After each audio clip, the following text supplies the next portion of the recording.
నేను చెప్పాల్సిన అవసరం లేదు, నీ చప్పట్లే చెబుతాయి ఆనరబుల్ సీఎం గారి సందేశం.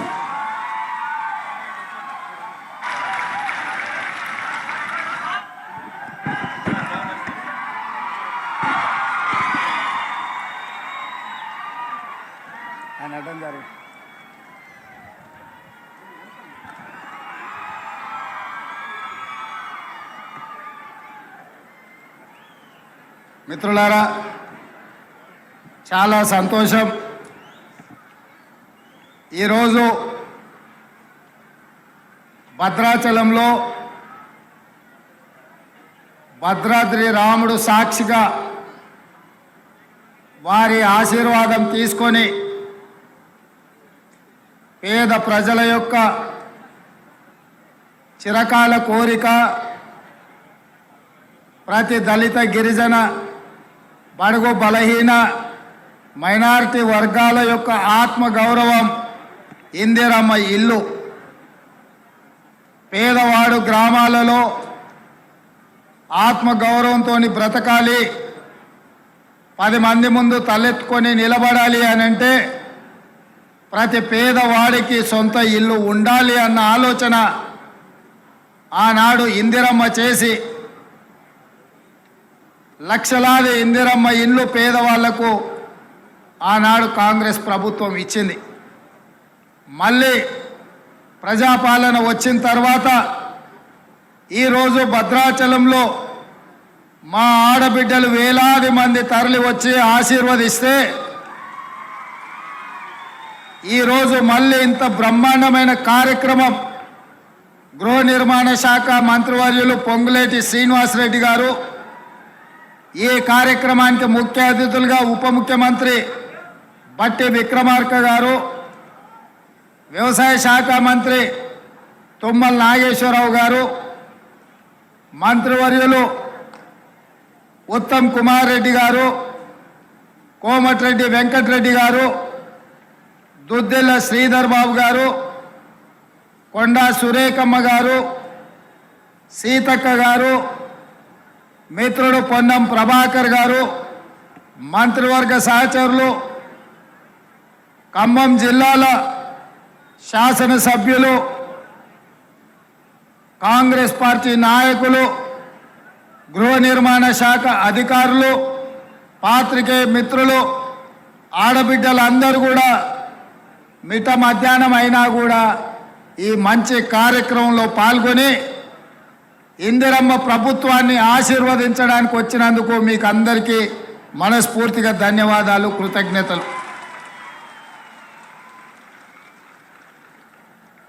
ఇల్లాలిని చూడు ఇల్లుని చూడు అన్నారు. ఇల్లాలి ముఖంలో సంతోషం ఉంటే ఆ ఇల్లు బాగున్నట్టే లెక్క.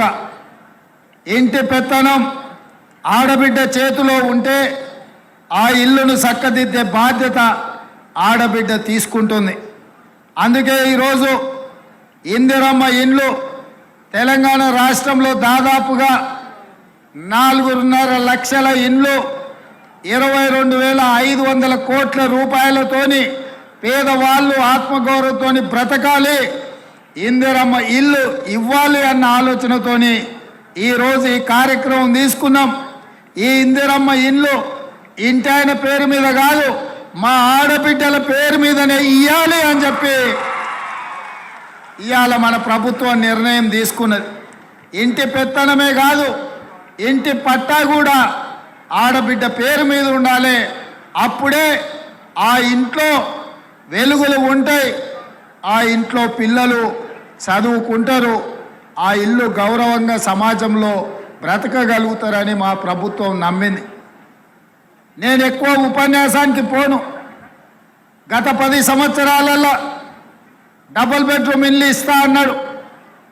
2014 ఎన్నికల కంటే ముందు డబ్బా ఇల్లు వద్దు, డబుల్ బెడ్రూమ్ ఇల్లు ముద్దు, కొడుకు కోడలు ఉంటే యాడుంటారు, పండుగ పూట బిడ్డ అల్లుడు వస్తే ఏడవంటారు, గొర్రె పిల్లనో మేక పిల్లనో ఉంటే ఏడ కట్టేసుకుంటారు అని పేదవాళ్ళ కళల మీద కేసీఆర్ ఓట్ల వ్యాపారం చేసిండు.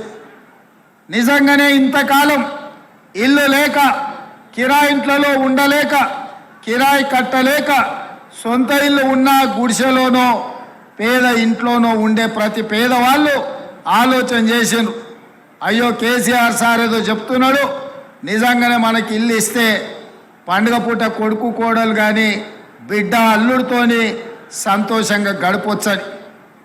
ఒక్కసారి కాదు, చెప్పిన కథనే మళ్ళా చెప్పి ఎమ్మెల్యే ఎలక్షన్లు కావచ్చు, ఎంపీ ఎలక్షన్లు కావచ్చు, సర్పంచ్ ఎలక్షన్లు కావచ్చు, ఎంపీడీసీ ఎలక్షన్లు కావచ్చు, 2 సార్లు 10 ఏళ్ళు పదే చెప్పిందే చెప్పి తెలంగాణ ప్రజల్ని మోసం చేసి ఇక తెలంగాణ ప్రజలు ఆయన మోసానికి ఆయన అబద్ధాల మాటలకు కాలం చెల్లింది అని చెప్పి మొన్న జరిగిన శాసనసభ ఎన్నికల్లో కేసీఆర్ను బీఆర్ఎస్ను బొందబెట్టి ఇందిరమ్మ రాజ్యం తెచ్చుకున్నారు. అందుకే ఈరోజు ఇచ్చిన మాట నిలబెట్టుకోవడానికి ఇంత బ్రహ్మాండమైన కార్యక్రమం ఇవాళ ఖమ్మం జిల్లాలో భద్రాద్రి రామచంద్రుడి ఆశీర్వాదంతో ప్రారంభించుకున్నాం. ఇవాళ కాంగ్రెస్ పార్టీకి ఖమ్మం జిల్లాకు ఒక బలమైన బంధం ఉన్నది. ఈరోజు ఈ కార్యక్రమంలో సిపిఐ శాసనసభ్యులు సాంబశివరావు గారు కూడా పాల్గొన్నారు. ఈ ఖమ్మం జిల్లాలో ఒకనాడు కమ్యూనిస్టులు కాంగ్రెస్లు ఎంత వైరుధ్యం ఉన్నా, ఎన్నో రకాల ఇబ్బందులు వచ్చినా, కొట్లాడుకున్నా ఈరోజు కలిసి ఖమ్మం జిల్లాను అభివృద్ధి చేయాలని ఆలోచన చేస్తున్నారు. ఈ ఖమ్మం జిల్లా కార్యకర్తలు ఎన్ని కేసులైనా తట్టుకున్నారు, ఎన్ని ఇబ్బందులు వచ్చినా నిలబడ్డారు. 2014లో ఈ జిల్లాల టీఆర్ఎస్కి ఇచ్చింది 1 సీటు, 2018లో 1 సీటు, ఇవాళ కూడా ఇచ్చింది 1 సీటు. అంటే మొదటి నుంచి ఈ జిల్లా ప్రజలు కేసీఆర్ను నమ్మలే. కేసీఆర్ మాటలకు ఇక్కడున్న ప్రజలు ఎవరు లొంగలే. అందుకే ఇవాళ ఈ మంచి కార్యక్రమాన్ని ఖమ్మం జిల్లా నుంచే మొదలు పెట్టాలని ఇవాళ ఇక్కడ మొదలుపెట్టినాం. ఇక్కడ వచ్చినప్పటి నుంచి స్థానిక శాసనసభ్యులు వెంకట్రావు గారు కానీ, పోడెం వీరయ్య గారు కానీ, పొంగులేటి శ్రీనివాసరెడ్డి గారు కానీ 5 గ్రామాల గురించి చెప్తున్నారు. తుమ్మల గారు రాములవారి గుడి అభివృద్ధి గురించి చెప్తున్నారు. అదేవిధంగా గోదావరి జలాలు మీకు ఉప్పొంగి మీ ఊర్లలోకి మీ ఇళ్లలోకి వస్తున్నాయి, మీకు రీటైనింగ్ వాల్ కట్టాలని ప్రభుత్వం వచ్చిన ఎంబడే మొట్టమొదట టెండర్ ఉత్తమ్ కుమార్ రెడ్డి గారు మీ ప్రాంతానికి మంజూరు చేసి మీకు ఆ రీటైనింగ్ వాల్ కట్టడానికి 500 పైచిలకు కోట్ల రూపాయలు ఇవాళ మంజూరు చేయడం జరిగింది. ఎందుకంటే మీ కష్టాలు తెలిసిన ప్రభుత్వంగా మీ కష్టాలు తీరవాల్సిన బాధ్యతతోనే ఇవాళ కార్యక్రమాలు తీసుకున్నాం. అందుకే మిత్రులారా, ఆనాడు రాజశేఖర రెడ్డి గారు ఉన్నప్పుడు ఇచ్చిన ఇందిరమ్మ ఇండ్లే ఈరోజు గ్రామాలలో పేదవాళ్ళు ఉన్నారు. కానీ మరి ఆ ఎల్లా 2 ఏళ్ల పిల్లగాడు ఇవాళ 25 ఏళ్ళకు వచ్చిండు, పెళ్ళి అయింది, ఆయనకు కూడా పిల్లలయ్యే పరిస్థితి వచ్చింది. మరి తల్లిదండ్రులు పిల్లలు పెళ్ళైనోళ్ళు కుటుంబం పెద్దగా అయినప్పుడు పిల్లలకు కూడా సొంత ఇండ్లు కావాల్సిన పరిస్థితి. పేదవాళ్ళు ఇవాళ పిల్లలకు పెళ్లి చేస్తే వాళ్ళు కూడా ఆత్మగౌరవంతో బ్రతకాలని ఆలోచన చేస్తారు. అందుకే ప్రతి శాసనసభ నియోజకవర్గానికి 3500 ఇండ్లు ఇచ్చి పేదవాళ్లకు ఇవాళ అందుబాటులోకి మన ప్రభుత్వం ఇందిరమ్మ ఇండ్లు తీసుకొచ్చింది. మిత్రులారా, ఇవాళ ఆలోచన చేయండి. ప్రభుత్వం వచ్చి 92 రోజులైంది. వచ్చిన 48 గంటల్లోనే ఆడబిడ్డల్ని ఆర్టీసీ బస్సుల్లో ఉచితంగా రాష్ట్రంలో ఏ మూలకెళ్ళినా అనా పైసా ఖర్చు లేకుండా ఇవాళ కార్యక్రమాన్ని చేపట్టడం జరిగింది. ఇప్పటికి దాదాపుగా పొన్నం ప్రభాకర్ గారి నేతృత్వంలో 24 కోట్ల పైచలకు ఆడబిడ్డలు ఆర్టీసీ బస్సుల్లో ఉచితంగా ప్రయాణం చేయడం జరిగింది. అదేవిధంగా పేదవాడికి వైద్యం అందక పెద్ద సర్కారు దవాఖానకో ప్రైవేటు దవాఖానకో పోతే మళ్ళీ ఇంటికి వస్తాడో రాడో అనే అనుమానం ఉండే. అట్లాంటిది ఇలా పేదల ఆరోగ్యాన్ని బాగు చేయడానికి రాజీవ్ ఆరోగ్యశ్రీ పథకం ద్వారా 10 లక్షల రూపాయలు పేదవాళ్ళ వైద్యానికి ఈనాడు మన ప్రభుత్వం ఇచ్చింది. ఇక గ్యాస్ పొయ్యి సిలిండర్ గురించి నేను చెప్పాల్సిన అవసరం లేదు, మీకు తెలుసు. ఆ ఎల్లా కట్టెల పొయ్యితో కన్నీళ్లతో వంటలు వండలేక కట్టెల పొయ్యిలో ఊది ఊది ఆ పొగ ఊపిరితిత్తులకు పోయి క్యాన్సర్ వచ్చి ఆడబిడ్డలు చచ్చిపోతుంటే ఆడబిడ్డల కన్నీళ్లు తుడవడానికి సోనియమ్మ దీపం పథకం ద్వారా మీకు గ్యాస్ పొయ్యి సిలిండర్ ఇచ్చి 400 రూపాయలకే మీకు ఆ ఎల్ల సిలిండర్ ఇచ్చారు. మరి వెనక్కి తిరిగి చూస్తే 15 ఏళ్ళ మోడీ గారు వచ్చిండ్రు, కేసీఆర్ గారు వచ్చారు. 400 ఉండే సిలిండర్ 1200 రూపాయలు అయింది. అవునా అక్క? అంతేనా? కేసీఆర్ మోడీ ఏం చేసిరా అంటే 400 ఉన్న సిలిండర్ 1200 చేసారు. 55 రూపాయలు ఉన్న పెట్రోలు 110 రూపాయలు చేశారు. 50 రూపాయలు ఉన్న డీజిల్ 100 రూపాయలు చేశారు.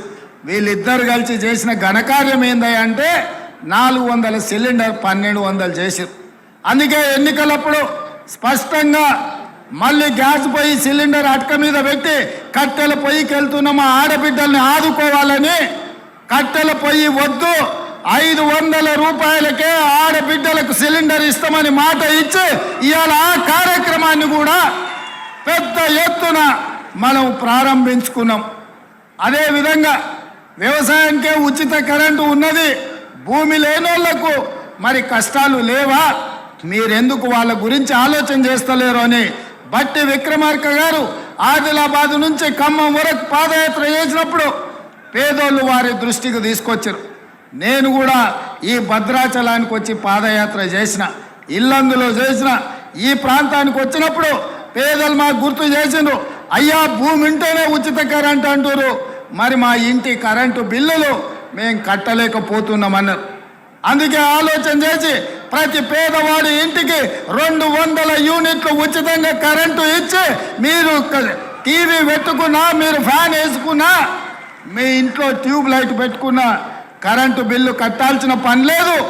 మా ఆడబిడ్డలు రూపాయి కూడబెట్టి కరెంటు బిల్లు కట్టాల్సిన అవసరం లేదు అని చెప్పి ఇవాళ 200 యూనిట్ల వరకు ఉచితంగా పేదల ఇంటికి కరెంటు ఇచ్చి మీ ఇళ్లలో వెలుగులు నింపాలన్న ఆలోచన ఈ ఇందిరమ్మ రాజ్యంలో కాంగ్రెస్ ప్రభుత్వం చేస్తున్నది. ఇవాళ మీ అందరి సమక్షంలో దేశానికి ఆదర్శంగా ఉండే నిర్ణయం ఇందిరమ్మ ఇండ్లు 4,50,000 ఇండ్లు 22,500 కోట్ల రూపాయలతోని పేదవాళ్ళు ఆత్మగౌరవంతో బ్రతికే కార్యక్రమం ఇవాళ మీ కళ్ళ ముందు ఇందిరమ్మ ఇండ్ల కార్యక్రమాన్ని ప్రారంభించుకున్నాం. ఇది గొప్ప కార్యక్రమం, పేదవాళ్లకు న్యాయం జరిగే కార్యక్రమం.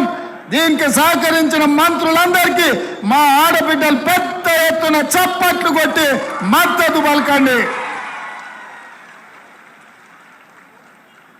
ఇల్లు వస్తే ఇంటామనే సంతోషంగా ఉంటుంది. ఇంటాయన అక్కడక్కడ తిరిగి వస్తాడు, సాయంత్రం బెల్ట్ షాప్ కాడికి పోయి వస్తాడు.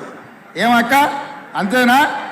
నగదు ఆడబిడ్డ దగ్గర ఉంటే పిల్లల చదువులకు వాడుతుంది, పాలకో పెరుగుకో ఇంటి మంచి పనికి వాడుతుంది. ఇంటాయన చేతులు ఉంటే సాయంత్రం పోయి చక్క బెల్ట్ షాపులు ఇచ్చి వస్తాడు. ఇక ఇల్లు కూడబెట్టేది లేదు, ఇల్లు కట్టేది లేదు. అవునా?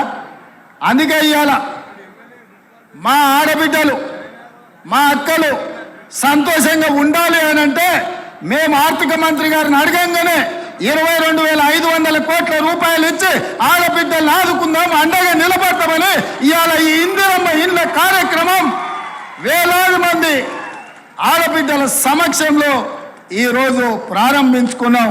మా మీడియా మిత్రులు ఏమంటలేరా, మీ దాంట్లో పేదోళ్ళు లేరా అని? మీకు వద్దా ఇందిరమ్మ ఇల్లు? మీకు ఆరోగ్య భద్రత కార్డు ఇస్తా అన్నాడు, ఇయ్యలే. ఇండ్ల పట్టాలు ఇస్తా అన్నాడు, ఇయ్యలే కేసీఆర్. మరి చాలా మంది నాకు తెలిసి ఇక్కడోళ్ళే పేదోళ్ళే ఇక్కడ ఉన్నారు. అవునా? మీకు కూడా ఇస్తాను నాయన, జర గట్టిగా సపోర్ట్లు కొట్టుర్రి మా అక్కలతో పాటు. పోయినోళ్ళలాగా వాళ్ళ పార్టీ కండువ కప్పుకున్నానుకో, లేకపోతే వాళ్ళ పార్టీలో ఉన్న నాయకులకు కోట్లాది కోటీశ్వరులకు ఇల్లు ఇయ్యం, పేదోళ్ళకే ఇస్తాం. నిజమైన అర్హులైన వాళ్ళకే, లబ్ధిదారులకే ఇందిరమ్మ ఇల్లు ఇస్తామని చెప్పి నేను ఈ సందర్భంగా తెలియజేస్తున్నా. మిత్రులారా, మీరు ఒకటే ఆలోచన చేయండి. ఏ పథకం ప్రారంభించినా దాన్ని మొత్తం పూర్తిగా అమలు చేసే బాధ్యత మా ప్రభుత్వం తీసుకుంటుంది. హడావిడిగా ప్రారంభించి అటక మీద పెట్టే ఆలోచన మా ప్రభుత్వం చేయదు. ఏది ఇచ్చినా ఆనాడు ఆకాశమే హద్దుగా ఇందిరమ్మ ఇల్లు అడిగిన ప్రతి పేదవాడికి అక్కడక్కడ ఒకరొకరు రెండు తీసుకున్నా కూడా ఆ ఎల్ల Congress party doctor YS Rajasekhara Reddy గారు ఉన్నప్పుడు ఇచ్చిన మాట వాస్తవం కదా, మీరు ఆలోచన చేయండి. అందుకే ఇవాళ నేను ఒక్క మాట సూటిగా కేసీఆర్కు సవాలు విసురుతున్నా. నువ్వు డబుల్ బెడ్రూమ్ ఇల్లు ఇచ్చినా దళితులను ఆదుకున్నా అంటున్నావు కదా, ఏ ఊర్లలో అయితే కేసీఆర్ డబుల్ బెడ్రూమ్ ఇల్లు ఇచ్చిండో ఆ ఊర్లలో నువ్వు ఓట్లు వేయించుకో. ఏ ఊర్లో అయితే ఇందిరమ్మ ఇల్లు ఉన్నాయో ఆ ఊర్లో మేము ఓట్లు వేయించుకుంటాం. ఈ సవాల్కు సిద్ధమా అని చెప్పి నేను కేసీఆర్ని అడుగుతున్నా. ఇక ఈయన ఇట్లుంటే ఇక మోడీ అయితే ఇక ఆయన మాటలకు అద్దే లేదు నాయన. ఆయన మంచి మంచి డ్రెస్సులు వేసుకుంటాడు, తీయగా మాటలు చెప్తాడు. ఆయన బీజేపీ ఎన్నికల మేనిఫెస్టోలో చెప్పారు 2022 వరకు భారతదేశంలో ఉన్న పేదోళ్లకు 100% ఇండ్లు కట్టిస్తాం. ప్రధానమంత్రి ఆవాస్ యోజన పథకం కింద దేశంలో ఉండే ప్రతి పేదవాడికి ఇల్లు కట్టిస్తా అని అడిగాడు. నేను ఇవాళ సూటిగా కిషన్ రెడ్డి గారిని, ఆయన డాక్టర్ లక్ష్మణ్ను నేను అడుగుతున్న ఈ వేదిక మీద నుంచి మీడియా మిత్రుల సాక్షిగా ఈటెల రాజేందర్ని అడుగుతున్నా. ప్రధానమంత్రి ఆవాస్ యోజన కింద తెలంగాణ రాష్ట్రంలో మీరు ఏడ ఇల్లు కట్టించినో చూపిస్తారండి. మీరు ఏడ ఇల్లు కట్టిస్తే ఆ ఊర్లో ఒక్క ఓటు కూడా మేము అడగం. ఆ ఓట్లన్నీ మీరే వేసుకోండి. మీ ఎన్నికల మేనిఫెస్టోలో లేదా 2022 వరకు ప్రతి పేదవాడికి ఇల్లు ఇస్తామన్న మాట వాస్తవం కాదా? తెలంగాణ రాష్ట్రంలో బీజేపీ ఎన్ని ఇల్లు ఇచ్చిందో ఇవాళ సమాధానం చెప్పాలి ఓట్లు అడగనికి వస్తే. అదేవిధంగా బీజేపీ నాయకుడు నరేంద్ర మోడీ గారు అన్నారు రైతుల ఆదాయాన్ని 2 చేస్తాం 2022 వరకు అని అన్నాడు. ఇవాళ పెట్టుబడి దక్కక లక్షలాది మంది రైతులు ఆత్మహత్యలు చేసుకున్నారు. ఢిల్లీ సరిహద్దుల్లో ఇవాళ రైతులు దీక్ష చేస్తుంటే, కనీసం మద్దతు ధర కోసం కొట్లాడుతుంటే తుపాకీ తూటాలు పేల్చి ఇవాళ అక్కడ ఢిల్లీలో రైతులను బలి తీసుకున్నది నరేంద్ర మోడీ ప్రభుత్వం అని నేను ఈరోజు ఆ ప్రభుత్వం మీద నేను ఆరోపణ చేస్తున్నా. అదేవిధంగా స్విస్ బ్యాంకులో నల్లధనము లక్షలాది కోట్ల రూపాయలు ఉంది. అవన్నీ తెచ్చి ప్రతి పేదవాడి ఖాతాలో 15 లక్షల రూపాయలు వేస్తా అని అన్నాడు నరేంద్ర మోడీ. మా పేదోళ్ళకు కాదు, ఈ మీడియా మిత్రుల కన్నా ఎవరికన్నా ఖాతాలో ₹1 నన్ను వేసినాడే? మరి ప్రతి పేదవాడి ఖాతాల 15 లక్షలు వేస్తా అన్నాడు. 15 పైసలు కూడా వేయలే, అనా పైసా కూడా వేయలేదని నేను ఈ సందర్భంగా చెప్పదలుచుకు. ఇదే కాదు 2014 ఎన్నికల సందర్భంగా చెప్పిండు ప్రతి సంవత్సరం 2 కోట్ల ఉద్యోగాలు ఇస్తా అన్నాడు. 10 ఏళ్ళైంది మోడీ గారు ప్రధానమంత్రి అయి 20 కోట్ల ఉద్యోగాలు ఇవ్వాలి. 20 కోట్ల ఉద్యోగాలు నరేంద్ర మోడీ దేశంలో ఇచ్చుంటే 60-70 లక్షల ఉద్యోగాలు తెలంగాణ రాష్ట్రానికి వచ్చి ఉండేటివి. మరి ఈరోజు మన మొత్తం నిరుద్యోగ సమస్యనే తీరిపోతుండే. కాబట్టి ఇవన్నీ కూడా ఎన్నికల్లో వాళ్ళు ఇచ్చిన మాటలే తప్ప ఎక్కడ కూడా వాళ్ళు ఈ అమలు చేసిన పరిస్థితులు లేవు. అందుకే ఇది అధికారిక కార్యక్రమం. వాళ్ళు చెప్పినవి నేను గుర్తు చేయదలుచుకున్నా. మిగతాది బహిరంగ సభ ఉన్నది. ఆ బహిరంగ సభలో అడుగుతాం, వీళ్ళిద్దరిని కడుగుతాం, బండకేసి ఉతుకుతామని తెలియజేస్తూ ఎంత మంచి కార్యక్రమాన్ని ప్రారంభించి ఖమ్మం జిల్లా ఎప్పుడు కూడా కాంగ్రెస్ పార్టీకి మా ప్రభుత్వానికి ప్రత్యేక స్థానం ఉంది. అందుకే మీకు 3 మంత్రులు వచ్చినాయి. నిన్నగాక మొన్న రేణుకా చౌదరి గారికి రాజ్యసభ ఇచ్చినాం. మా బలరాం నాయక్ గారికి ఆల్రెడీ మహబూబాబాద్ పార్లమెంట్ టికెట్ ప్రకటించినాం. ఇవాళ ఖమ్మానికి ప్రత్యేకమైన స్థానం ఉంది. అందుకే ఇంత మంచి కార్యక్రమాన్ని ఇక్కడ ప్రారంభించుకున్నాం. మళ్ళొక్కసారి పెద్ద ఎత్తున చప్పట్లు కొట్టి మంత్రులను అభినందించాల్సిందిగా కోరుకుంటూ మీ అందరి దగ్గర సెలవు తీసుకుంటున్న మిత్రులారా ధన్యవాదాలు.